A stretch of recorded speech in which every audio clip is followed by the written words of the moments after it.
आपले माजी खासदार शिवाजीराव पाटील, व्यासपीठाचे सर्व मान्यवर, सर्व निमंत्रित बंधू भगिनी,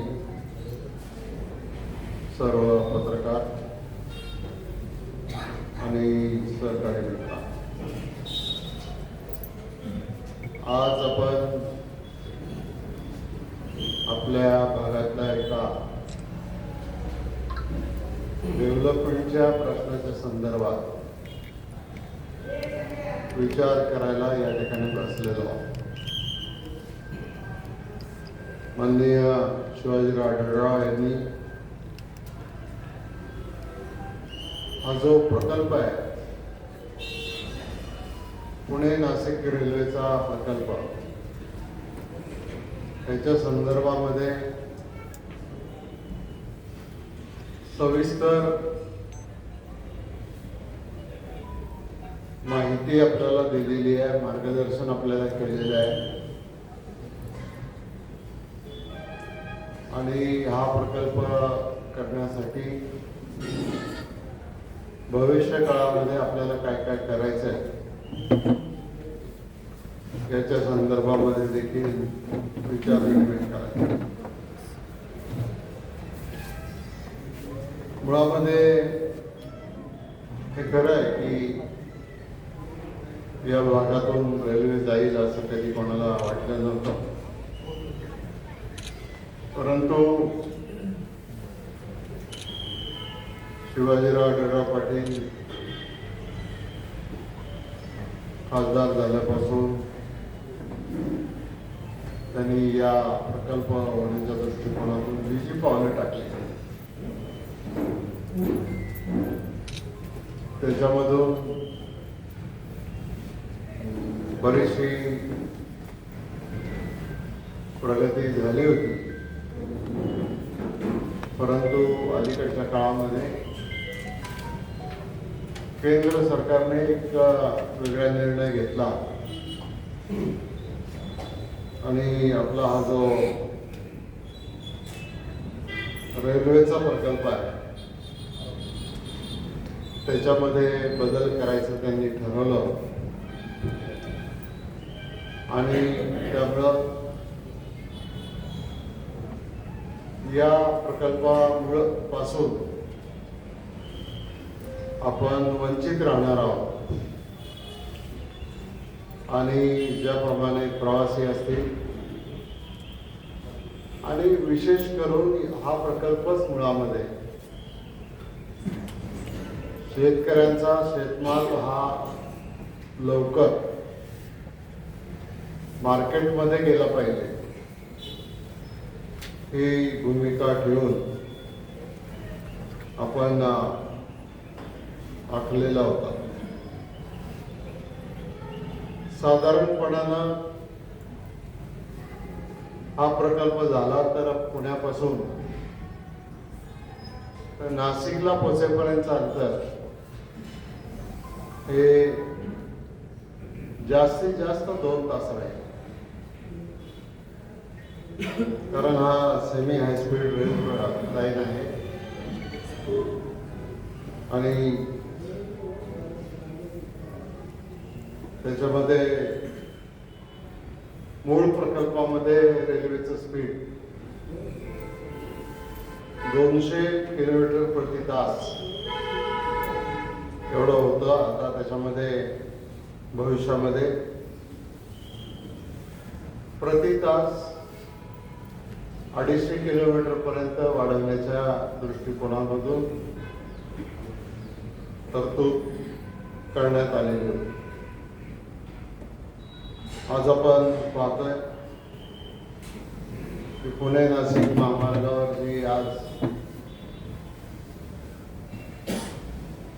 वाहतुकीची समस्या निर्माण झालेली आहे आणि त्याचं मूळ कारण चाकणची MIDC, चाकणच्या MIDC मध्ये येणारे जाणारे कंटेनर मुंबईच्या बाजूने चक्रापूरकडे जाणारे कंटेनर्स हे कारण होतं आणि त्याच्यामुळं आज प्रवाशांना देखील मोठ्या प्रमाणामध्ये वाहतुकीमध्ये अडथळे निर्माण होत आहेत आणि मनस्ताप सुद्धा त्या ठिकाणी होतो. या प्रकल्पामध्ये 24 स्थानकं होती म्हणजे थांबे आणि 13 क्रॉसिंग स्टेशन होती, 11 फ्लॅग स्टेशन होती आणि सुरुवातीला जसं शिवाजीरावांनी सांगितलं की या प्रकल्पाचा खर्च वाढत 16,000 कोटी रुपयाच्या आसपास तो त्या ठिकाणी जाऊन पोहोचला. आता आपल्या भागामध्ये एखादा प्रकल्प होतोय म्हटल्याच्या नंतर ज्या वेळेला आर्थिकदृष्ट्या हा प्रकल्प सुसाध्य होत नाही त्यावेळेला रेल्वे मंत्रालयाने भूमिका घेतली की आता इथून पुढं आम्ही आमच्या खर्चाने सगळे रेल्वे प्रकल्प करणार नाही, तर 50% वाटा हा रेल्वे मंत्रालय घालेल आणि 50%चा वाटा हा राज्य सरकारांनी घातला पाहिजे.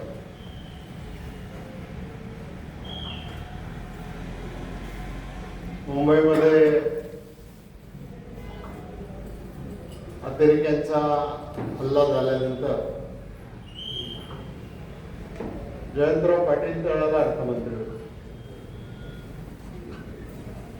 आणि आर पाटील गृहमंत्री होते. आर पाटलांनी राजीनामा दिला गृहमंत्री पदाचा आणि जयंतराव पाटलांना गृहमंत्री म्हणून त्या ठिकाणी काम करायची संधी मिळाली आणि त्यावेळेला अर्थ विभागाची जबाबदारी माझ्यावर सोपवली गेली. साधारणतः 8 डिसेंबर 2008 ते 6 नोव्हेंबर 2009 या कालावधीमध्ये मी अर्थमंत्री म्हणून राज्याचा काम केलेलं आहे. ज्या वेळेला मंत्रिमंडळामध्ये परळी आणि बीड हा प्रकल्पाला 50% रक्कम देण्याच्या संदर्भातला प्रस्ताव मंत्रिमंडळाच्या बैठकीत आला, त्यावेळेला माननीय अजितदादा आणि मी आम्ही दोघांनी देखील त्याच्यामध्ये पुणे नाशिक रेल्वे प्रकल्पाला देखील अशाच प्रकारचं 50% फंडिंग आपण केलं पाहिजे ही भूमिका घेतली. त्यावेळेच्या मुख्यमंत्र्यांनी मान्य केली आणि 2 बजेट मी मांडली. एक लोकसभेच्या निवडणुकीच्या आधी अंतरिम बजेट मांडलं आणि लोकसभेच्या निवडणुकीच्या नंतर अंतिम बजेट त्या ठिकाणी मांडलं आणि त्यावेळेला अर्थमंत्री म्हणून भाषण करताना त्याच्यामध्ये या पुणे नाशिक रेल्वेच्या प्रकल्पाच्या संदर्भामध्ये देखील सरकारच्या रेकॉर्डवर हा सगळा मुद्दा त्या ठिकाणी आहे. मुळामध्ये हा प्रकल्प जो होता पुणे हडपसर आळंदी चाकण मनसर नारायणगाव संगमनेर सिन्नर आणि नाशिक रोड असा हा प्रकल्प होता. पण आता त्याचा उल्लेख शिवाजीरावांनी केला. आता नवीन रेल्वे मंत्र्यांनी GMRTचं कारण सांगून या प्रकल्पाचा मार्ग बदलण्याचं ठरवलेलं आहे आणि त्याच्यामध्ये पुणे चाकण अहिल्यानगर शिर्डी कुंतांबा निंबळक आणि नाशिक रोड असा नवीन हा मार्ग निश्चित केलेला आहे आणि त्याच्यामुळं आज हा प्रकल्प आपल्या भागातून दुसऱ्या भागामध्ये त्या ठिकाणी गेल्यानंतर आपल्याला या प्रकल्पापासून आणि या प्रकल्पाच्या माध्यमातून या परिसरामध्ये जी येणारी समृद्धी आहे, होणारी प्रगती आहे, त्या प्रगतीपासून वंचित त्या ठिकाणी राहावं लागणार. या प्रकल्पाच्या संदर्भामध्ये जवळजवळ माझ्या माहितीप्रमाणे DPR तयार झालेला आहे, सबमिट झालेला आहे आणि तो जर पुढे गेला तर कायमच आपल्याला या प्रकल्पापासून वंचित राहावं लागेल. आणि म्हणून कुठलाही पक्ष, कुठलंही राजकारण, कुठल्याही गोष्टी पुढे न आणता एकत्रितपणानं आपण सगळ्यांनी हा प्रकल्प आपल्या भागामध्ये कसा आला पाहिजे,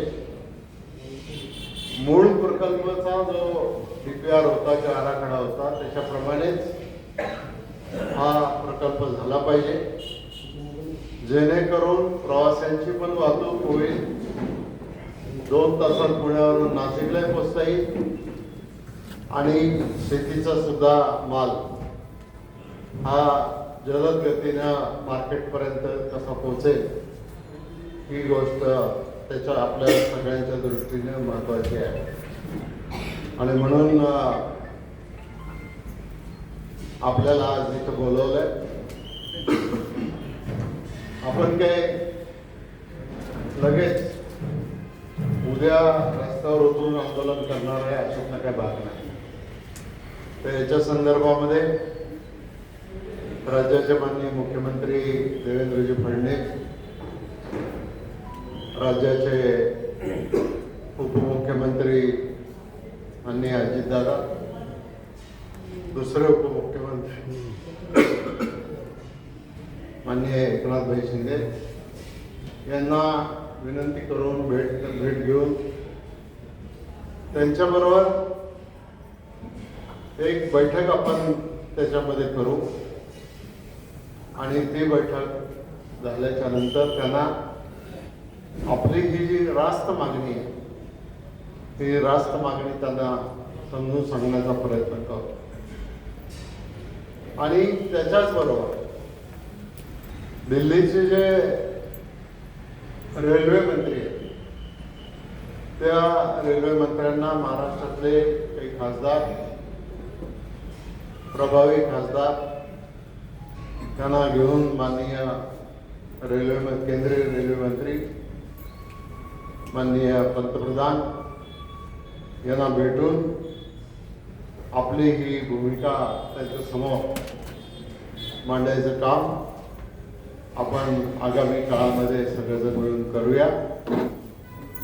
आणि हे सगळं केल्यानंतर जर आपल्याला त्याच्यामध्ये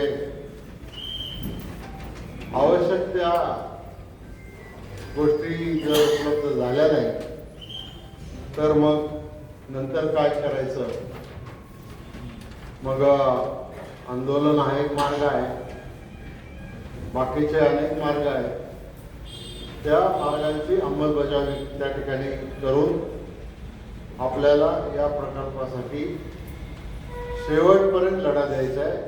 कारण हा काही फक्त कोणाच्या प्रतिष्ठेसाठी नाही, तर या भागातून जाणारे पॅसेंजर आज आपण पाहतो पुण्यापासून जर नाशिकला जायचं असेल तर किती तास आपल्याला लागतात. वाहतुकीमुळं काय झालंय, आज समृद्धी महामार्गामुळे किती जलद ट्रॅफिक झालेली आहे, पण आपल्याला सिग्नललाच खाली उतरावं लागतं. आणि सिग्नलपासून म्हणजे समजा नागपूरहून येताना किंवा मुंबईहून त्या मार्गाने येताना सिग्नलवरून खाली उतरून आपल्याला इकडे यावं लागतं. आणि म्हणून ते करण्याच्या ऐवजी हा प्रकल्प पूर्ण करण्याच्या दृष्टिकोनातून आपण सगळेजण एकत्रितपणाने प्रयत्न करू. आपल्यालाही कोणाला काही म्हणणं मांडायचं असेल ते म्हणणं या ठिकाणी मला वाटतं आपण ऐकून घ्यावं.